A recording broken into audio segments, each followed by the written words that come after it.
উৎসবের মরশুমের আনুষ্ঠানিক সূচনার আগেই উদ্বোধন পর্বেই শহরের বুকে তারকার সমাহার। তৃতীয়ার দিনে শহরের পুজো উদ্বোধনে দেখা গেল রাজ্যপাল, মুখ্যমন্ত্রীর মতো রাজনীতিবিদ থেকে বিদ্যা বালান, মহিমা চৌধুরীর মতো রূপলী পর্দার তারকাদের। বুধবারের পর এদিনও বিকেল থেকেই একের পর এক পুজো উদ্বোধন করেন মুখ্যমন্ত্রী। হিন্দুস্তান পার্ক, বালিগঞ্জ কালচারাল, সমাজসেবী, শিব মন্দির, মুদিয়ালি, ত্রিধারা সম্মেলনী সহ একাধিক পুজোর উদ্বোধন করেন মুখ্যমন্ত্রী। সর্বত্রই দেখা গিয়েছে উপচে পড়া ভিড়। মুখ্যমন্ত্রী বলেন, দুর্গাপুজো এখন জাতীয় উৎসবে পরিণত হয়েছে।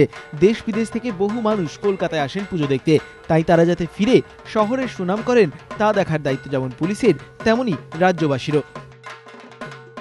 রাতেই লেকটাউনের শ্রীভূমি স্পোর্টিং ক্লাবের পুজোর উদ্বোধনে দেখা গেল বিদ্যা বালানকে। শুধু উদ্বোধনই নয়, কাহানির বিদ্যার কায়দাতেই শহরবাসীর সঙ্গে বাংলায় আলাপচারিতা সারেন তিনি।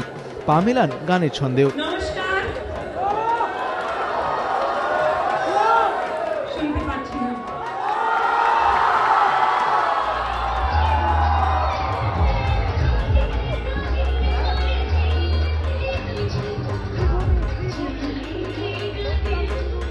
অনুষ্ঠানে হাজির ছিলেন রাজ্যপাল এম কে নারায়ণন, অভিনেত্রী ঋতুপর্ণা সেনগুপ্ত সহ রাজ্যের কয়েকজন মন্ত্রীও।